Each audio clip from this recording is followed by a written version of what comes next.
Hey, Mandy. Oh, hey, Tina. How are things over there on the west side of the building? Oh, same old, I guess. We got a new water cooler, so that's exciting.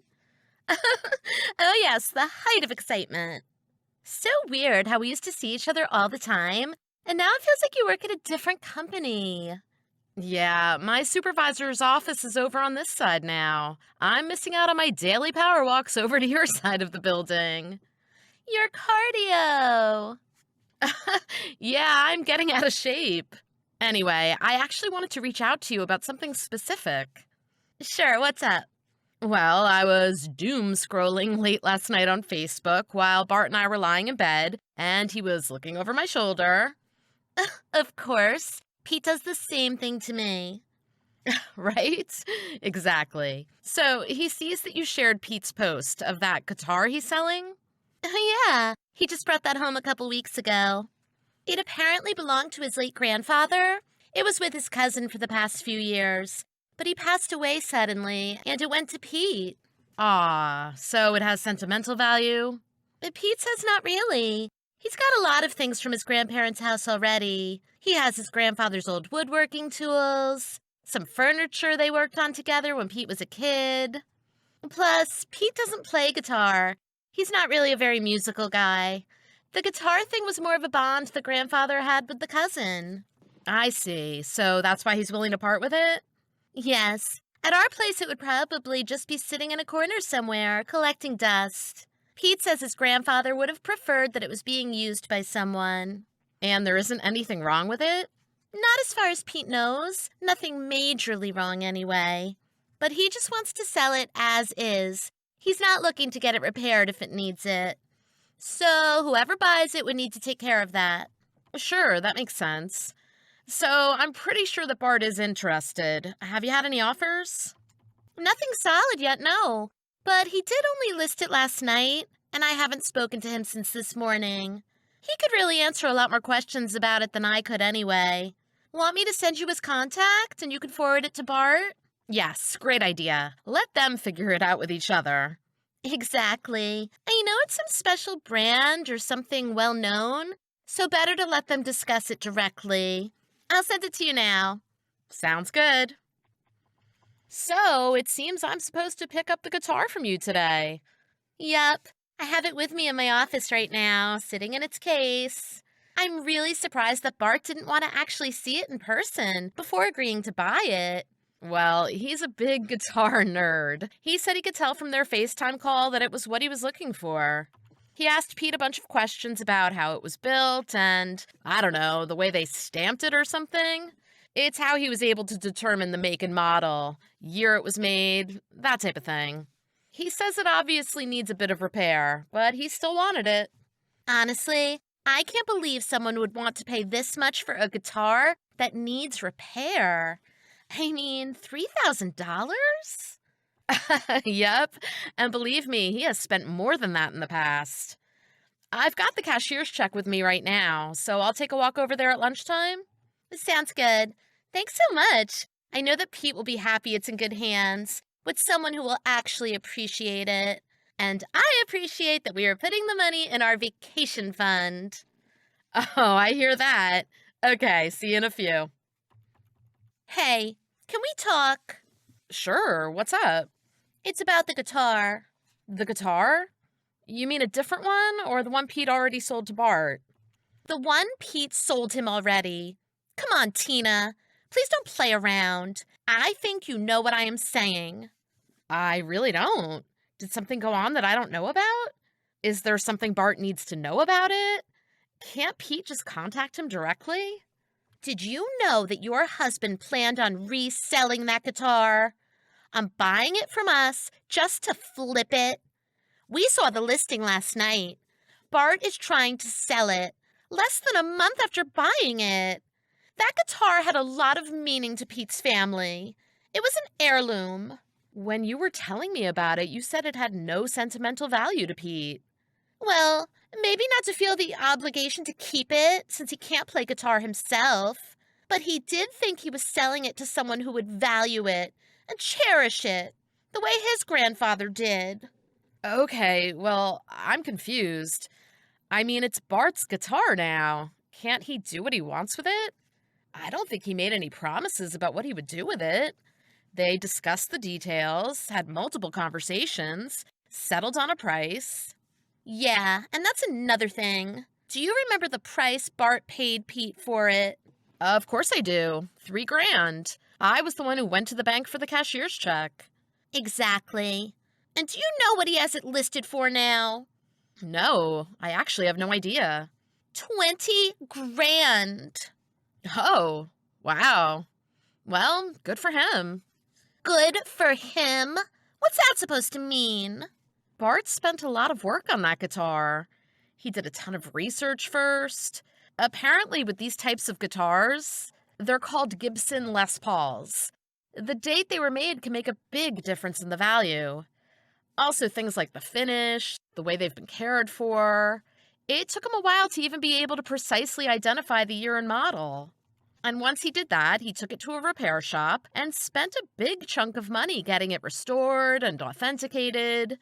He put a lot of money and effort into the guitar. I hope he's able to get what he's asking for it. But that is completely unacceptable. Huh?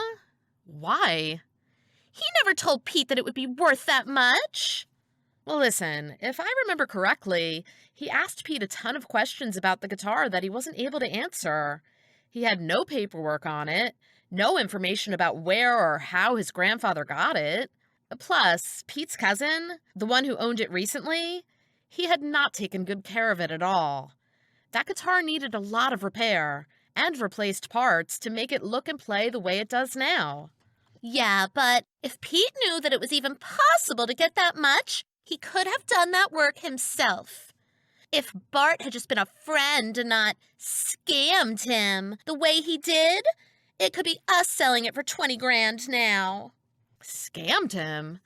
How on earth is this a scam? Pete just wanted to get rid of that guitar. And I remember pretty clearly that both him and you were pretty excited to make $3,000 off of it. Also, which is it? It's an heirloom with sentimental value? Or you were pissed it's worth more than you bothered to figure out on your own? I am pissed that you and Bart deliberately tried to cover up what this guitar is really worth. Well, I'm sorry you feel that way. Okay, well, we've talked about it, and we have figured out the fair way to handle this. What do you mean? Bart is going to need to sell the guitar back to Pete. For the 3 grand you paid, plus the cost of the repairs, of course. Then Pete can list the guitar himself and make the profit off of whatever he would have made if you two had handled this correctly from the start. Plus, Bart is going to need to help Pete out, with talking to buyers and answering their questions. Since Pete doesn't know anything about this stuff. I mean, that's only fair. How is that fair? Are you seriously asking me that? You guys scammed us. You knew that we knew nothing about guitars and you took advantage of us. Took advantage? Your husband inherited a vintage guitar, and instead of doing 1 ounce of research on it, he just posted it online and asked people to make an offer. So that's what Bart did. Seems perfectly fair to me. It could have been anyone who bought that guitar. Plus, Bart was taking a risk on it. If the wood had been too badly damaged, it wouldn't have been fixable at all. And Bart would have just kept it for his own collection. He knew it was a gamble when he made Pete the offer. What if that had happened? Do you think we would have come back to you and wanted our money back? Of course not. That would be ridiculous. Buyer beware, right? Right. So I guess in this case, it's seller beware? I mean, is it our fault that Pete didn't even do a basic internet search on it? So then you admit it was a scam? That you deliberately withheld information about the guitar? How can we be the ones who deliberately withheld information if we were the ones buying it? We weren't selling it, you were. Well, for the record, I am the one who has tried to handle this in a professional manner and come to a resolution here. But your refusal to do the right thing here gives me no choice, I'm afraid. What's that supposed to mean? I am afraid that I am going to have to report this incident to HR. Huh? HR? Why on earth would you do that?